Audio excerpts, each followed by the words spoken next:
Organissima, New York. Your exotic skin, hair, and beauty source, and your one-stop shop for all your natural and organic skin and hair care, featuring authentic organic Moroccan oil and prickly pear seed oil and much more. Bringing you only the best, straight from the source and proudly produced in the USA. So what are you waiting for? Shop today at www.organissima.com. Organissima, New York.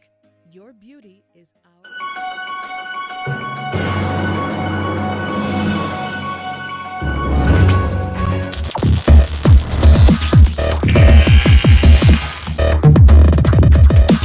Folks, welcome back to iHealth Radio, the Sales World channel, and the iHealth channel, a lot of channels.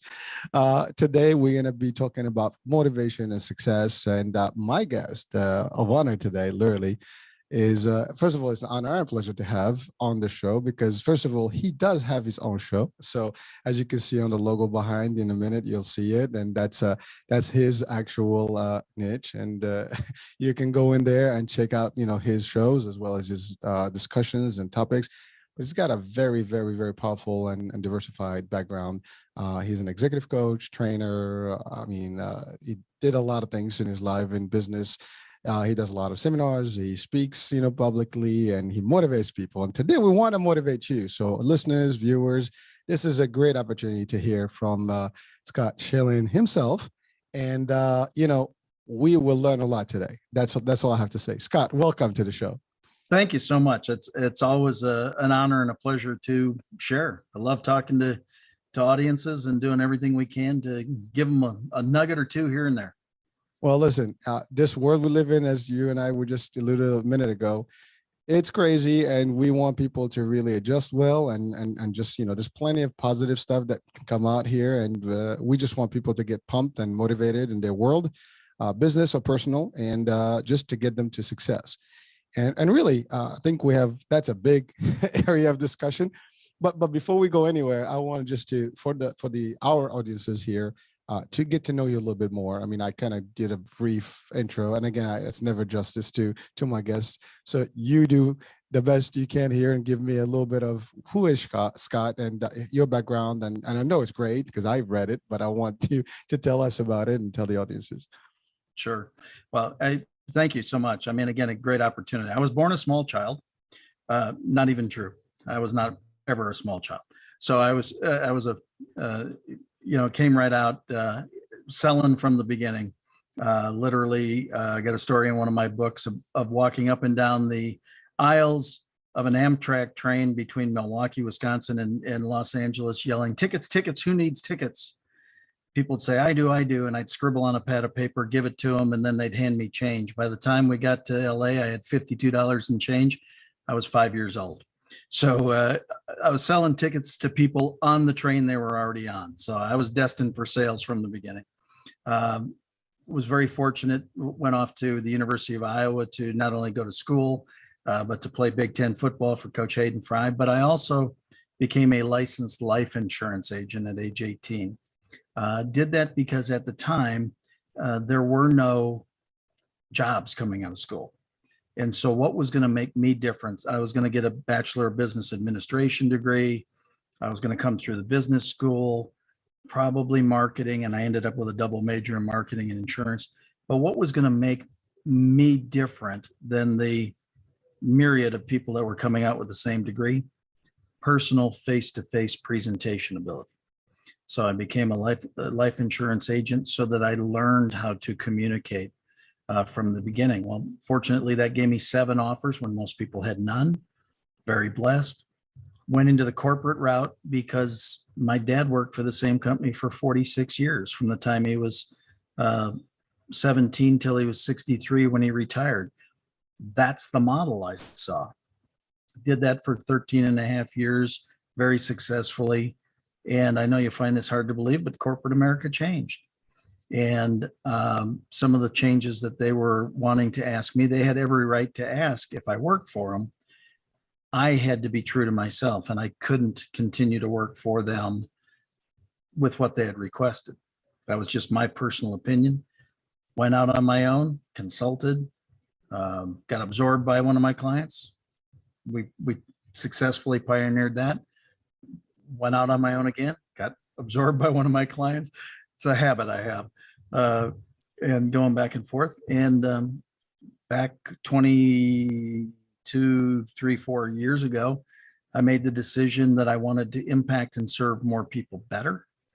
So I took the sales training that I had done, the being in front of the room and all that was very natural to me, and sought out to become a professional speaker, and got trained up and did all that, and been very blessed to do probably 2,500 to 3,000 live events, selling millions of dollars from the stage to people I haven't met before in an hour or less.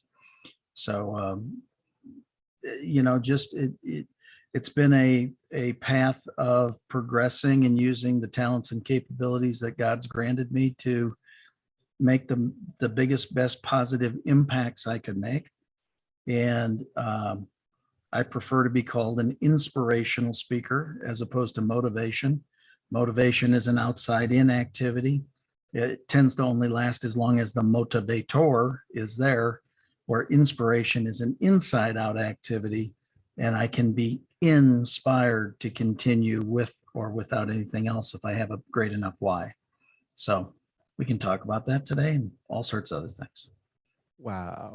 I'm I got to take a deep breath here. There's so much going on in that first 5 minutes that we just covered here, that you covered. Well, first of all, you are, an inspiration and a motivation. So both, I think. It's all good. And actually I've never had someone who actually broke it down that way. To the audiences, it sounds almost the same, but you're right. There's two different distinct, operations happening there. And I think we will definitely, get into that discussion deeper and Sure. about the concept of motivation and inspiration. But you, from the get-go, from your childhood, I'm assuming that's a true story, because I think you did it, and listen, 5-year-old comes to me and says, "I'll buy it again," anyways, because it just the drive that you had at that point, and that's something that's very unique. Not everybody has that. And you found that from day one. That was your personality, and you just obviously evolved that in terms of going to college, and even through college. You did well. You did baseball stuff. You figured out the right majors, and you're right. The business world, the corporate world, is very competitive. Well, at least at the time, and it still is. Today, yeah, it just shifted a lot. With the technology now, it's a little different. But you're right. It kind of changed over the years. But there was a time where it was very difficult to get in, land the right job, and have the right, career path. And you said your dad worked for 46 years. That's pretty much what people used to do. You get into a job and you grow up in that job until you retire from that job. And that's it. One company, that's how it went. But I think younger generations, eventually they discovered that's not, that just was the conditioning, of corporate America. Right. And that was removed. And with the technology, things have happened. And you had a talent. And by the way, I relate to your talent, because I am literally a DNA salesperson as well. I've done, out of my 30 years in the world in terms of business, most of it is in sales and interacting with people. My first job was a tour guide. So, you can talk a lot. Yep. And then I took that to the next stage, and my major is in sales and marketing, similar concept, but in hospitality. But so it just something that, it's different. Not everybody can do what we do. And you took it to the next level. Public speaking and taking it to training and stuff like that. I've done some of it similar in the real estate world. And we also are agents of insurance. I actually am into the health world and health accident and things like that. And you're into the live. And as a matter of fact, today we were just talking at work, and I had a discussion. One of our new agents comes from the live world, and I know it's a very tough, business. Live insurance is not easy. Not only you said it, you face to face every day, and you have to sit in that kitchen table and really ask for the sale, ask for the money. And then you sell them something, hey, listen, that they're never going to get, total intangible. Yeah. I'm buying stuff and I'm committed to all the next, few years of my life, and then somebody else is going to benefit from it.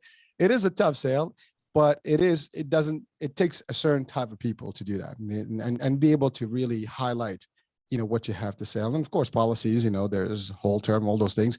And any life insurance person would know about what we discussed right now. Or even people, they know. I mean, most of the people have some sort of a life insurance to the work, or maybe they bought it themselves. But it's a tough word. And sales in general, I mean, we have a joke.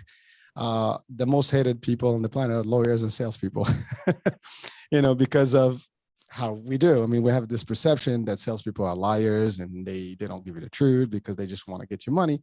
And, that's always been a debate, and there's some truth to it, because some type of salespeople, they tend, because they have motivation of money and things like that, and then they just want to make the quick bucks, and they don't believe in good service and delivering to the need of people. And therefore they kind of tarnish the whole reputation of salesmanship. Now, a true salesperson would never do that. I mean, it's all about what's in it for you, and we'll make sure that we have something. Yes, we can sell, ice to Eskimos, we say, but that's just a joke about it. But the reality is, a true salesperson never sells, only highlights whatever is that, for people. So again, I know your path it was difficult and it's not easy, and you did it. And then you went to the corporate world. You have targets, you have goals, and you have stuff. And then you probably went to the next level management, and you have teams, and you have to meet budget, and forecasts, and it's all nuts, right? But there's a thrill to it. I might say. I mean, I enjoy that, and we work with targets. We love to have that goal, go after a goal, exceed goal, right? It's not even hit the target, it's really exceed the target. And there's a training that comes with that, coaching. And I think that's part of also what you took to the next level in your phase. And, basically 20 plus years you've been doing that. You took it. Selling, everybody's selling every minute of every day. They just may not frame it that way in their head. And so one of the ways that I challenge people, or I expect them to challenge me to prove that, is I ask 3 simple questions. How many of you have ever been on a date? You made a sale. How many of you have ever put a kid to bed? You made a sale. How many of you are married? You're better at this than you think. You are the product. So the reality is that selling is happening every minute of every day. It's simply the exchange of a product, good, or service for an amount of money, or its equivalent.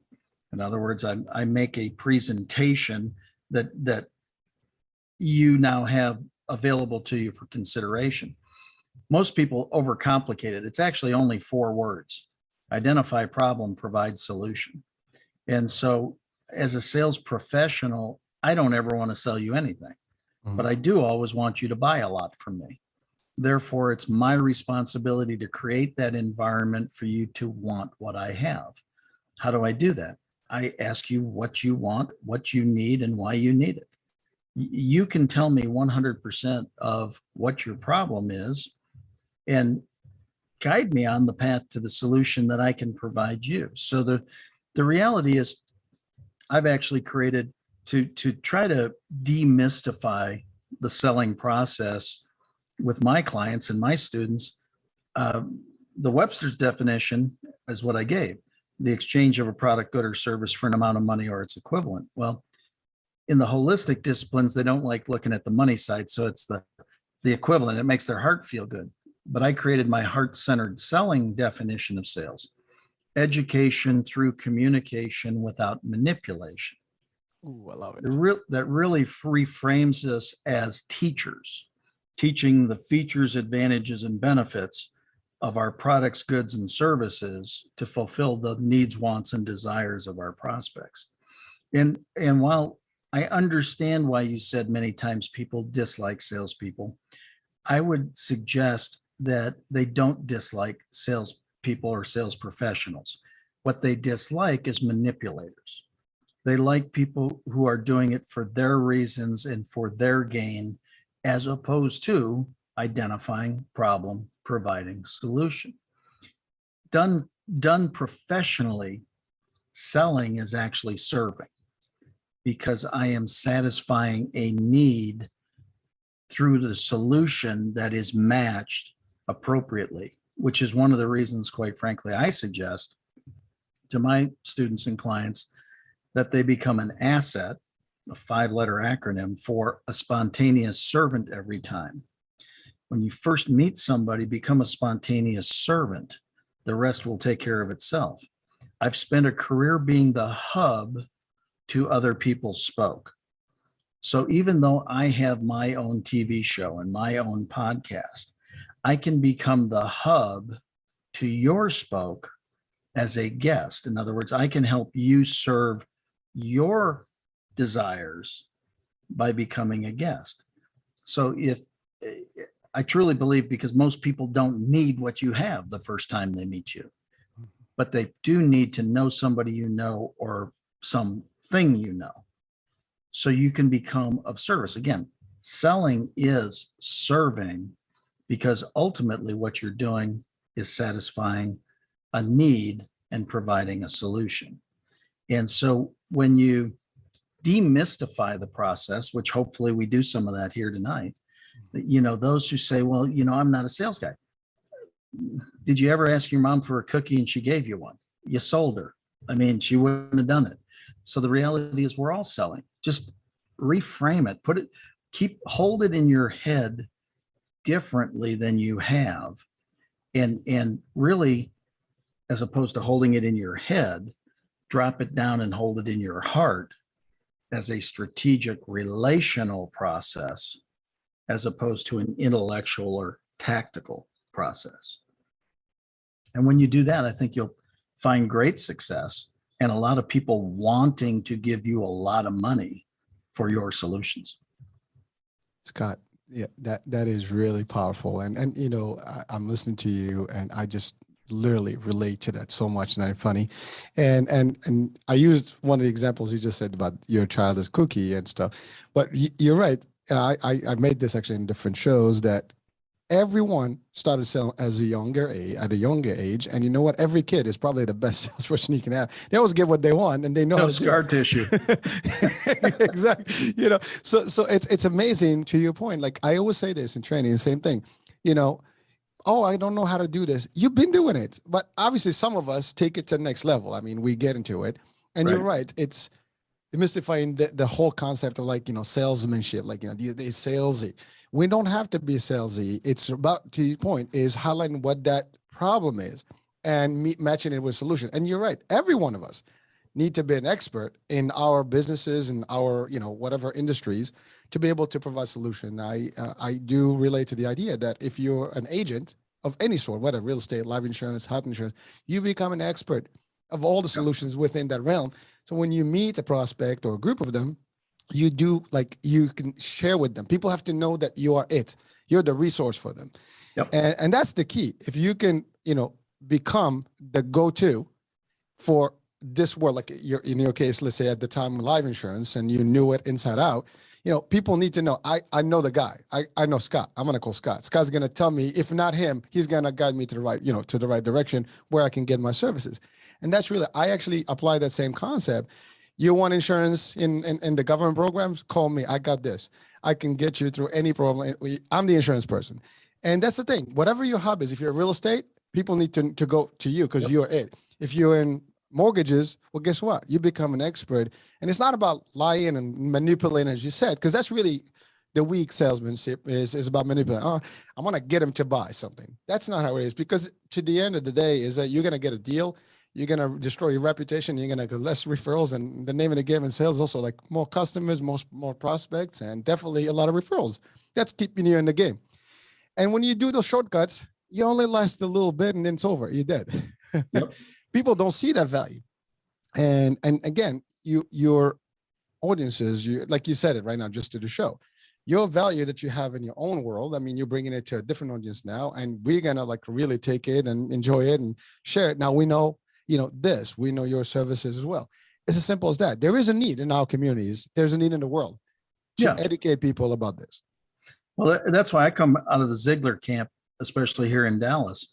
And I read See You at the Top when I was 17 years old. And there was a quote in that book that forever changed my life. You can have everything in life you want when you help enough other people get what they want. It was a servant leadership positioning. It was, let me find out how I can be of service to you. And the natural byproduct of serving you is I get everything I want. It becomes where your focus is. Again, the true sales professional is a problem solver, is a servant leader, is somebody who's taking their solution and, quite frankly, let's just say that you've got a problem that they don't have the solution for. A true professional will refer it, will have collaborative relationships with another person, maybe in the industry that does carry that product. And we'll have worked to create a relationship where, hey, if I can't be of service to this person, I still want them to be served. So I trust you to do that with equal or better quality than I would. And then back and forth. And so it really becomes, how do you create again, that's why, I mean, my show isn't the only show on the air. Your show isn't the only show on the air. Wait a second. Why would you, if you have your own show, why would you go on somebody else's show? Because it's about serving more people. How can you get the message spread further? That, again, I do a lot of home and homes. In other words, I do somebody else's show and then they come on my show. Why do I do that? Well, number one, it's a nice thing to do. It's, you're reciprocating, but that's really what so much of business is reciprocal relationships. And one of I joke about it, but some of us more mature salespeople, that's code word for older, by the way, we've been around long enough that we still understand how to talk to people, how to reciprocate, how to lift somebody up, even if they're a competitor, how to present your value-added offering versus another company's offering, as opposed to beating their offering into the ground, which shows no class, no dignity. And quite frankly, if you're willing to say something bad about them, what do you say about something else? So again, I'm a proud member of the sales profession and the training and speaking professions. I have worked diligently to learn the tips, the techniques, the strategies, the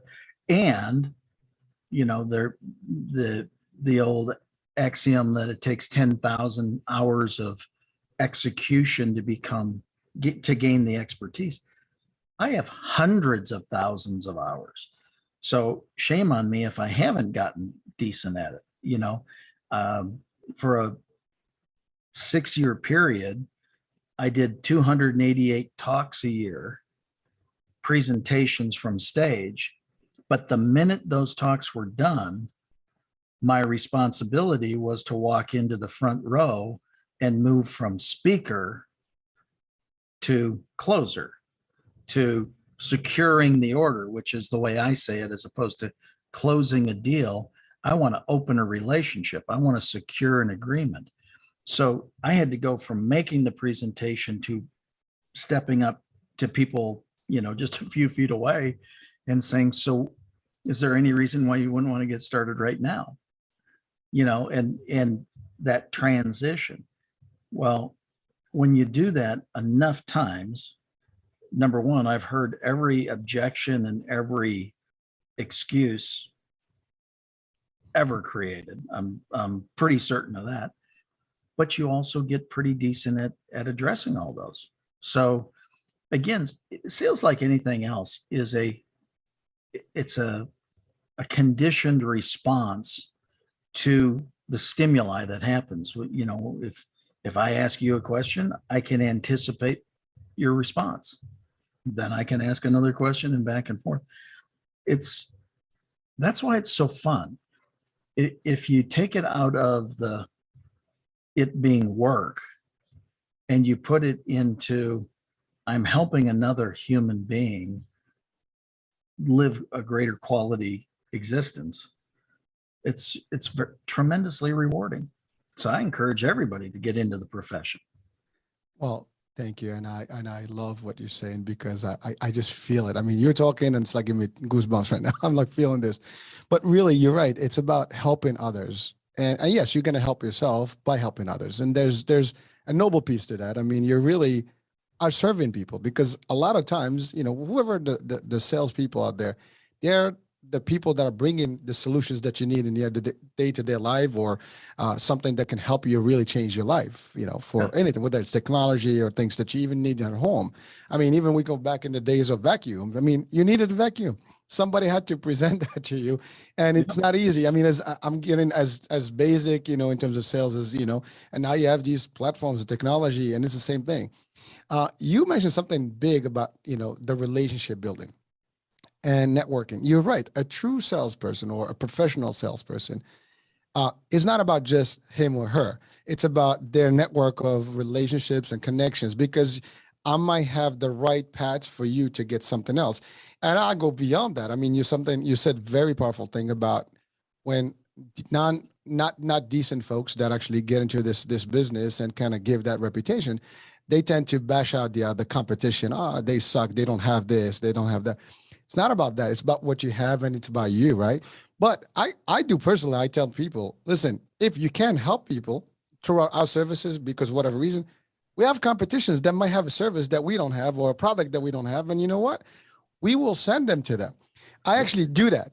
And you know what happens? That customer, that prospect in front of you is looking at you like, really? Yes, I want to help you. Now, guess what? When they go and get the service, they do come back to you next time, or they call somebody else. Like, listen, if you need this, they have it. But if you don't, that person is the best person that they can actually assist you with this. And then you build that credibility, that nice little loyalty and trust factor, and honor system and honesty, which once you have that, your network is getting better and better. And it's not negative. It's actually really highlighting the best of the best. And there's no shame in that. There's no loss to that. I mean, if you're losing someone regardless, help them. I'll give you a good example. I do this in insurance. So I have products that are limited. I have 3 products, let's say, right? And a member, a prospect, we cannot give them any of our products. For whatever reason, we don't have a doctor, we don't have this. But I do have agents that are brokers that sell with other companies. And you know what? I'll say, listen, I have someone that can help you with a product that I think that's going to be beneficial to you. They look at me like, well, they don't work for us, but I know someone. Here's a card. And I call the guy, say, hey, listen, talk to Mrs. Jones. She needs this. I think she'll be better off with your product because we can help her. Nothing. And by the way, as I develop this relation, I have allies now in the competitive market. And you know what? They do the same. You said reciprocity earlier. They just reciprocate to me and they send me that business traffic. It's all good. And we're all helping people and everybody is pleased because we're not forcing them into a product that is not for them. They're very happy. They're not like, this, why did I just buy this? Well, if you truly serve the need, they'll come back to you over and over and over again. I mean, there are certain absolutes in the whole selling process. One of them being people do business with those they know, like, and trust. If they don't know you, assume they don't trust you, or they don't like you. And if they don't like you, assume they don't trust you, but they have to trust you to buy from you. But that's only the first part. Is you have to develop trust over time, which is one of the, again, some of the, us who have been out here for a while, we know how to create the relationships. We know how to have the conversations, and we're willing to take the time that it takes in advance of building that trust. Where some of the younger generations are, either buy it now or I'm out of here. Well, they don't invest the time. But here's the point, is if you accept the fact that there has to be some level of trust built, basically, if you accept that premise, and the third tenet of this is what's really important. People take action when they're ready, not when you're ready. So if they have trust built with you, but they're not ready, they're not buying from you, but they're not buying from anybody else either. If you try to make them buy right, then you will diminish trust, which they still won't buy. Now they won't like you, and they won't buy when they become ready because you have now broken their trust. But if you haven't developed trust and they're ready, they're buying, but they're not buying from you. They're buying where the trust was built. So you always have to have trust in advance of when they're ready. And that's what many people in compressed time frames, it's quite frankly what a lot of sales managers don't care about, which is wrong. You have to understand there has to be trust there. And if you try to force situations without trust, you may be able to slam one deal down their throat, but they're not a customer at that point. You're not going to get them back. And so, quite frankly, I would rather nurture the relationship over an extended period of time, paying attention to when they're ready, and being able to, because the trust is built, be able to swoop in there the second that they're ready, because I've already built the trust in advance. And that's what many people are not willing to do, because quite frankly, it takes effort. And believe it or not, some people are fairly lazy and they're not willing to do it. But again, how do you get out of that? You get out of that sales laziness by truly liking people. And so because you like people, you'll talk to them anyway, you'll develop the relationship anyway. You don't see that as work necessarily. So now the trust is built. So now when they're ready, they buy. So people say, can sales be this easy? Yes, it absolutely can be done appropriately. The question is, are you willing to do the things that it takes to set the market up, to condition the market in advance, to make yourself the go-to person? That's the reason for being the hub. Come to me for anything. Well, but you don't sell that product. I don't care. I know who does. And I know the best guy who does, or the best girl who does. And I'll give you some good, honest direction. Will you make anything from it? No, other than to strengthen your and my relationship. That's what I'm looking for, relationship capital, right? And your network. I mean, you served somebody else now. Exactly. Yeah. Exactly. So, go ahead. Sorry. No, I was just going to say, so, the fact is that again, people tend to overcomplicate it. So what I love doing when I go into, whether it be a corporation or a sales force, and I train, again, we do a lot of demystifying this, and throw any concern or any question at me you want, because the reality is there is an appropriate way of addressing it. And the more that you learn that, the sooner you're going to be able to just kind of chill and know that you're there to solve things for them. Well, Scott, you said something powerful again. I mean, it's all of it is powerful, but I'm just taking a little bit of highlights here and there. One of the things you mentioned something about, you're having that relationship, you build it. It takes time, but like everything else in life, right? You got to build a relationship. Nothing happens overnight. It takes time to get anything that is worth having, right? A good dish is not prepared quick. I mean, you take your time, right? So like everything else, relationship specifically is something that you build over time. But you said the key word, customers, meaning that they're recurring customers. They come into you back and forth. Whenever they need it, they come back. And then you added the idea of that, I may not have the solution, but I know who does. And I can relate to that in the realm of insurance, in the realm of, let's say real estate is a big one of that. I mean, a good, a real estate salesperson would have, the appraisals, connections. They have the mortgage connections. They have the lawyers connections. They have a whole network of service providers. So when you're there, you're not lost. First of all, they do establish that relationship over time. And, people don't just buy, properties all the time. You buy them every 10 years or whatever, if you move in, or sometimes longer. So you want to keep that customer recurring. Every time they want to sell or buy, they come to you. But to do that, it takes time. And sometimes it takes more than a year or so before you can even get them into a property, right? Exactly. Health insurance is the same thing. They don't need it all the time. They might need it now. They might not even need it themselves. They might need it for their parents, their friends, their family. It doesn't matter. The problem, I think, to your point, the newer generation, they're lost into, there's targets. I need to get this. And yes, there's targets in sales. Sales is all about, I guess in business, you have goals, you have forecasts, right? But it's a number game in a way, but it's actually a helping game more than a number game. the more you help people, the more you're going to serve, your targets and everything. You exceed them even by helping. You see, like I wake up and I tell people in trainings, when you wake up in the morning, how many people I'm going to serve today? How many people I'm going to help today? That's it. I know every day, like how many more I'm going to help.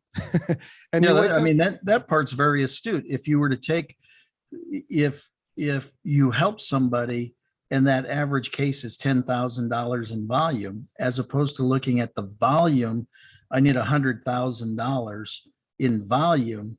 Look at it is how many people do I have to help to get $100,000? So I've got to help 10 people today or this week or this Yes. month or whatever. So you very astute in what you were saying there is take, and instead of assigning it to the dollar value, assign it to the people value. How many people that you have to enhance their lives to accomplish that. There's a psychology, there's a physiology within the body. It's in the subconscious. It's all sorts of different places. When you get into that heart space, as opposed to the tactical, again, just the pure numbers, right? It's amazing what happens, and your whole body, you have more fun, your constitution, I mean, all of it's much better. It's amazing. It is. And again, just for the audiences, and probably sales professionals, don't make the numbers your key player, as you said. It will happen. It's just the strategy that you have to have is to have more relationship building, more, Yep. customers building, and believe me, they'll do the work for you. I mean, I've seen it successful folks. When I was selling, I've been managing and leading for years, but prior to that, when I was just a straight, representative and agent, I had relationships that were calling me all the time. Hey, I need your help.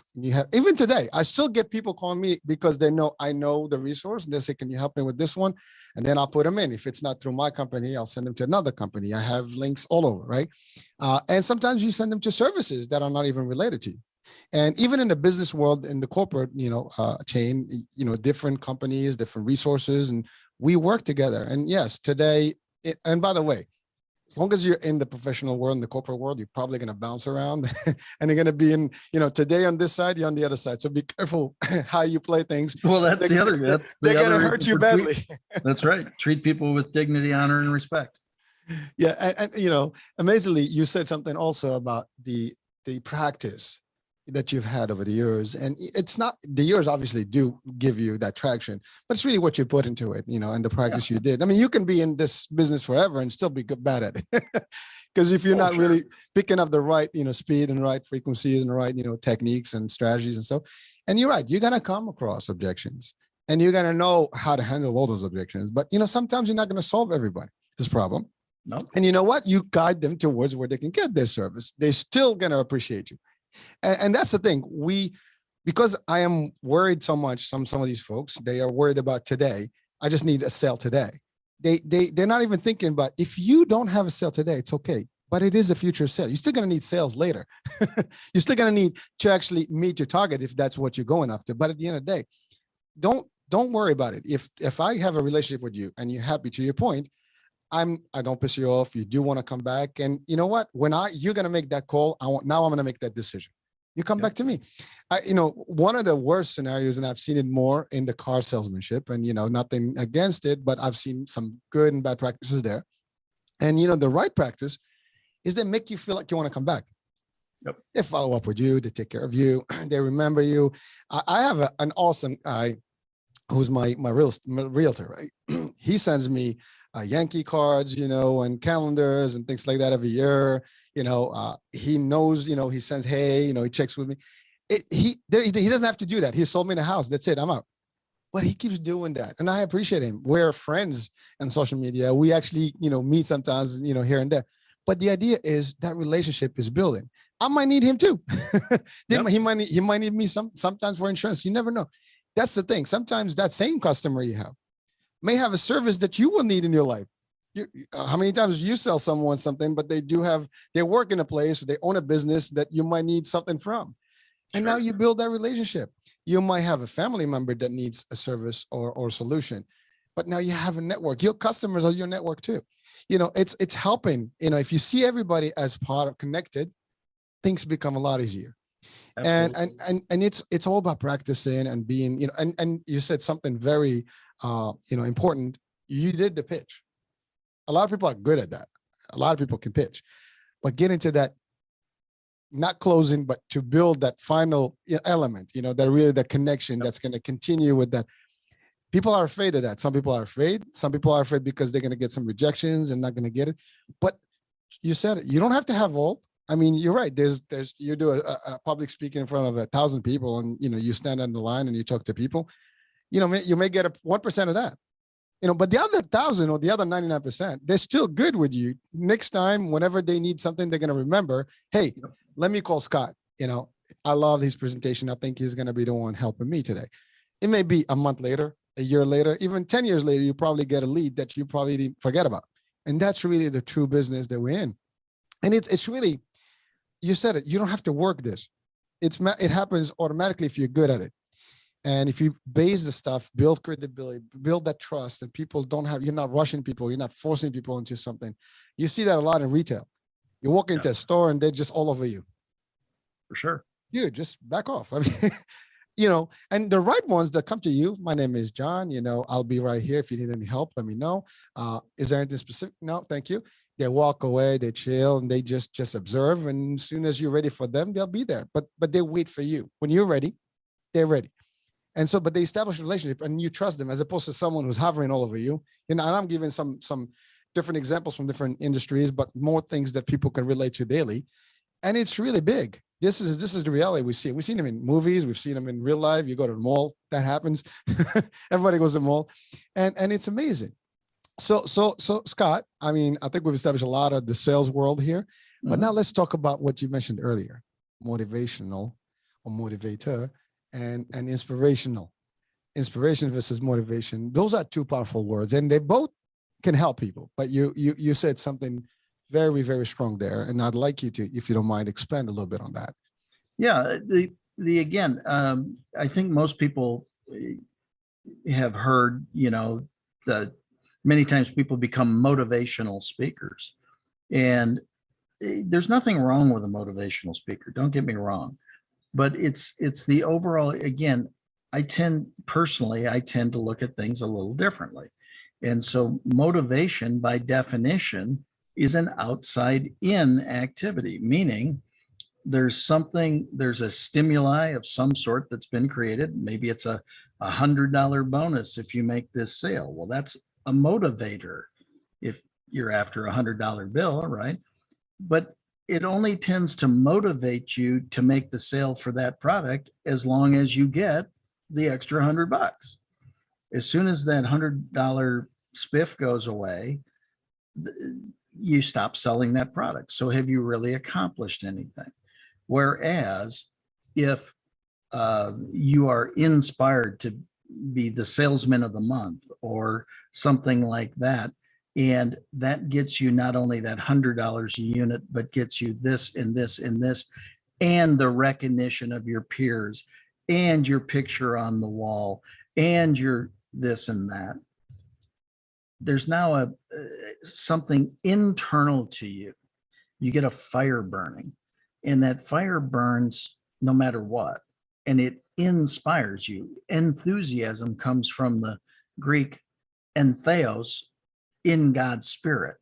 So you have this spirit within you that is enthusiastic, is inspired to come and make a difference or to do whatever. So again, I'd rather be an inspirational speaker that shares with you some ideas as to how you can get that fire burning in your own belly, so that whether somebody's, poking you in the back or putting $100 bill out there, you're going to go after it no matter what, because it's something that you're so excited about it. It wakes you up in the morning. It keeps you awake at night. There's a reason for it, right? Personally, I want to, make as big a positive impact on as many people as I possibly can with the talents and capabilities I've been granted. And that keeps a burning. This is my fourth show today. One of them was mine, and I've been on 3 other shows today, which is awesome. I mean, it's been a fun day, but at the same time, it's been a long day, right? I mean, but I'm inspired to continue to share because I truly believe that there's something that somebody's going to grab. I don't get caught in what it is. There's not like a specific nugget I'm trying to throw out here, or that I'm attached to whether this concept lands or not. But what I do have is a high intention of imparting something great for everybody listening here tonight. Now, what that specific thing is up to you. But my desire is to provide enough content and value that there's at least one nugget specifically for everybody. And hopefully a whole lot more than that, that they walk away from this and go, damn, I need to think about that. That was pretty awesome. So again, inspiration is that ability to keep that fire burning no matter what.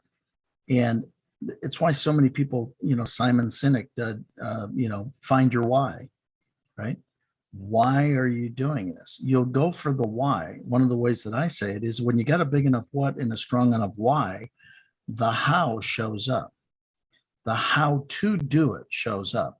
Most people are asking the wrong question out there. How do I accomplish this? How do I make more money? How? Wrong question. What do you want to accomplish it? What do you want to accomplish? Why do you want to accomplish it? If you're very clear on the what and the why, the how to accomplish it will show up. So again, those are all pieces of inspiration. What do I want to do? I want to positively impact 1 billion lives on this planet. Why? Because I believe God has granted me the talents and capabilities to accomplish that and much, much more. And I feel very fulfilled when something I say makes something smile and they go, oh, thank you. Or when it makes a difference, it makes my heart go pitter pat. I mean, it really does. I love when I get a call or a card or an email or something that says, hey, I just want you to know that training that you gave us 3 months ago helped me to close the biggest deal of my career. I just wanted to say thanks. That feels great. So again, when you got a big enough what and a strong enough why, that how to accomplish it shows up, and you can now follow that path. And again, I personally believe it's much easier to do that being inspired than being motivated. Scott, I mean, there is definitely a thank you here. And I think a lot of nuggets right now are being shared with people. There's a whole menu of them, it's whole buffet. The stuff that you're giving us today is so rich. I think people watching or listening, there's no way they're not going to take even one, as you said, is very powerful to apply. And you said it, the what, the how, the why, and then the how. There's a will, there's a way. You have to know why, you want to do things, and there is a reason behind it. And then you said it very lovely. It's that fulfillment, that fulfilling feeling that you have when it's, that someone is benefited. And I know that. I know that. Just the fact that I'm listening to you, I'm getting fulfilled right now. Believe me. And I do this also too. But you're right. It's you always learn. You always get that extra stuff. It keeps you going. And everyone watching and listening, this will give them goosebumps because. And by the way, you don't have to be a salesperson to have this. This isn't everything. just to keep an opener, a wider, type of context here. This is for everyone. You find the inspiration in anything that you want in life, you pursue it with the right conviction and the right intent, and everything will come in play. And that's the other thing. Everything happens when it manifests, but you have to have the drive behind it. Well, what just came to me intuitively, and I have no idea why but what just came to me was the Kansas City Buffalo football game a couple weeks ago. Those weren't motivated teams. Those were inspired teams. Those were teams that were willing to go past physical boundaries, accomplish things that had never been accomplished. 25 points in 2 minutes in a game. Mahomes passing for 340 yards in the last 2.5 minutes. Come on. Seriously, that's inspired. That's nobody had to go out there and say, hey boys, go make this happen. Right. They were there, and both sides were. One of the most incredible games I've ever seen, quite frankly, maybe the most incredible game I've ever seen. Just watching people truly inspired to pick each other up. If somebody dropped a ball, somebody was there to lift up their teammate. Again, not pound on them and go, hey, dummy, you need to grab this, and motivate them. It was, come on, brother, we're in this together. Just think how we're going to feel when we do this, right? And so, again, the whole point on motivation and inspiration goes all the way through life. And I say it this way, I can teach a lot of different things, but the one thing I can't teach is want to. You got to want to be successful. You got to want to solve a problem. You got to want to take care of people. If you got want to, the how to can be learned and taught. And so again, I think that that's kind of where the inspiration piece, that inspiration is want to.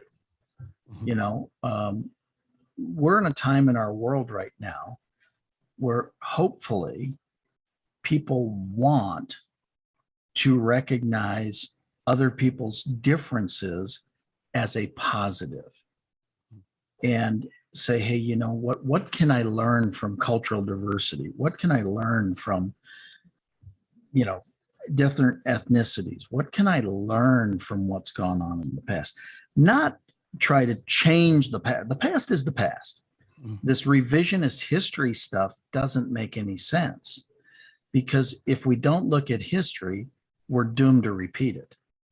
So we've got to have a baseline, a marker.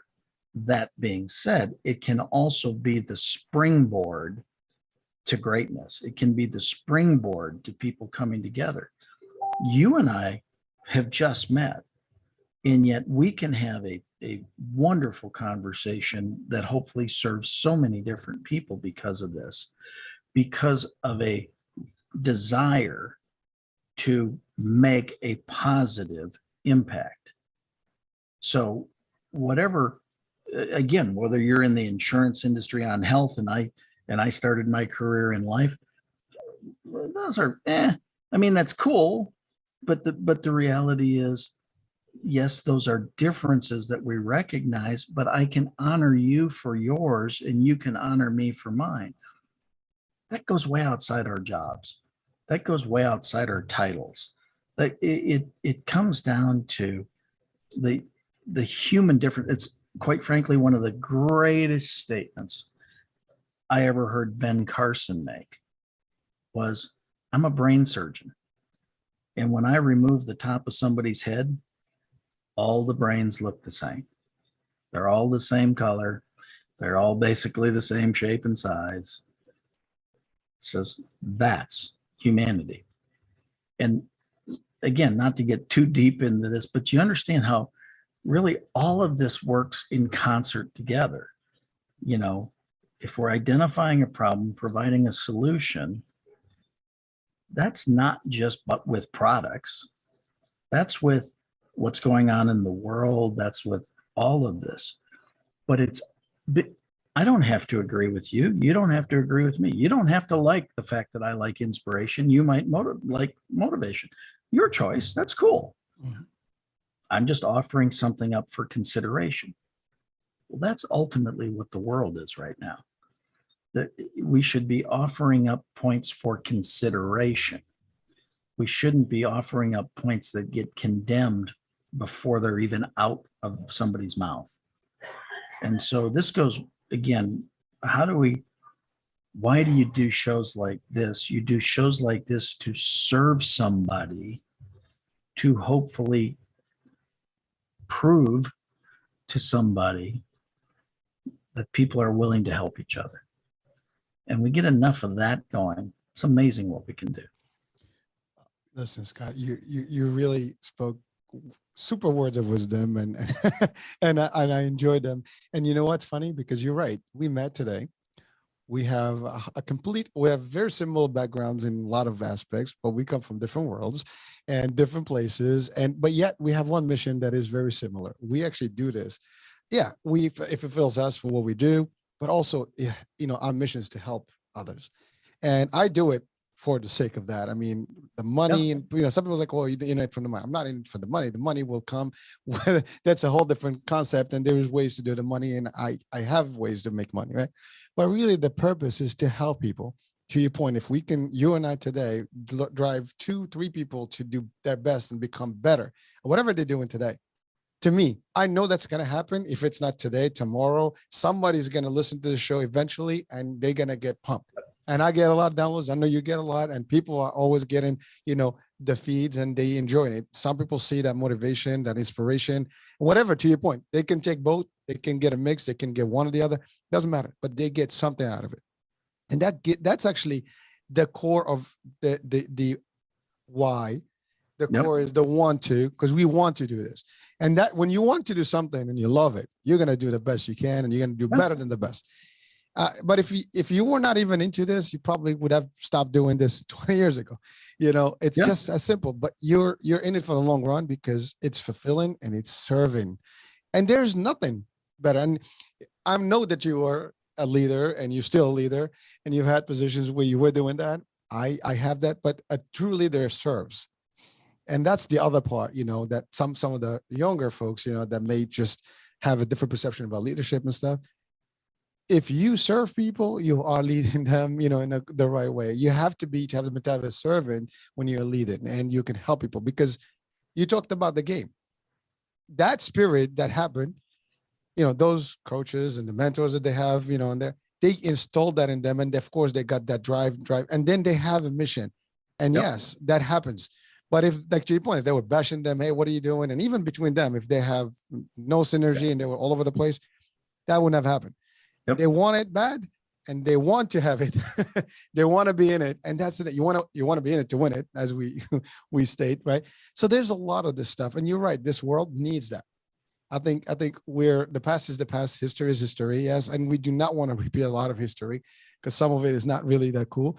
But really it's today, here, now. You're right. That's a great example.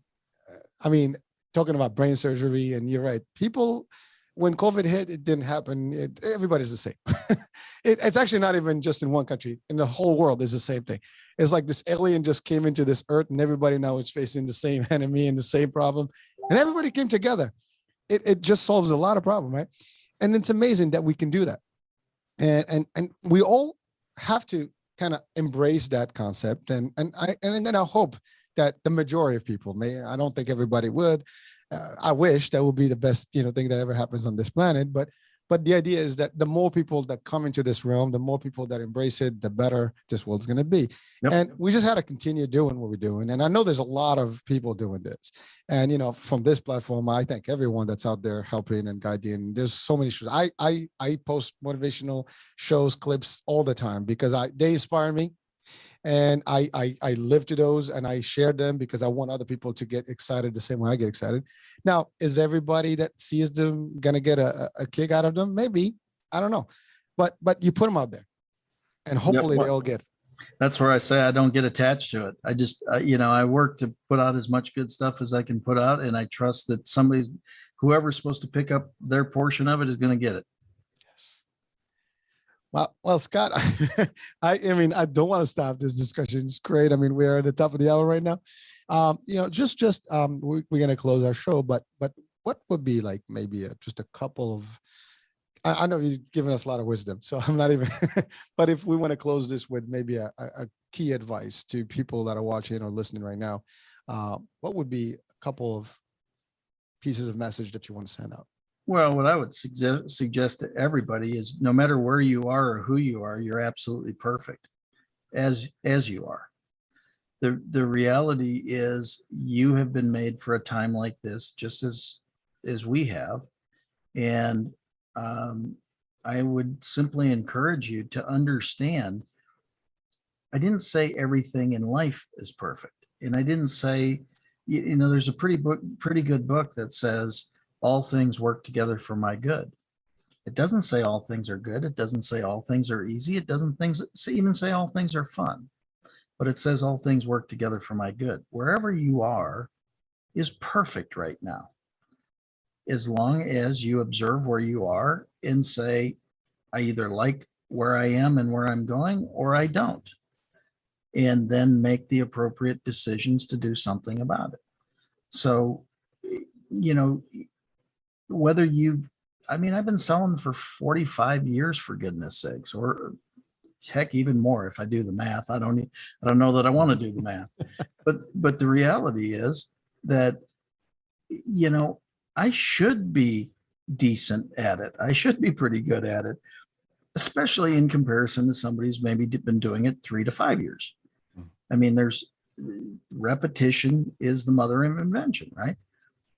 So wherever you are is perfect at that time, but you don't have to stay there.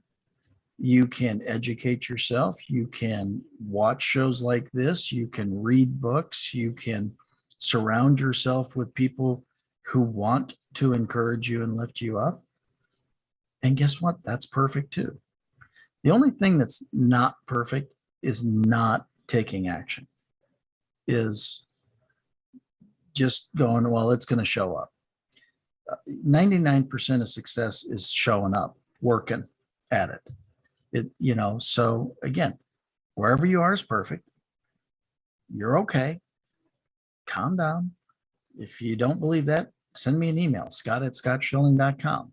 And guess what I'm going to tell you? You're okay. It's all good. Now, can you get better? We all can.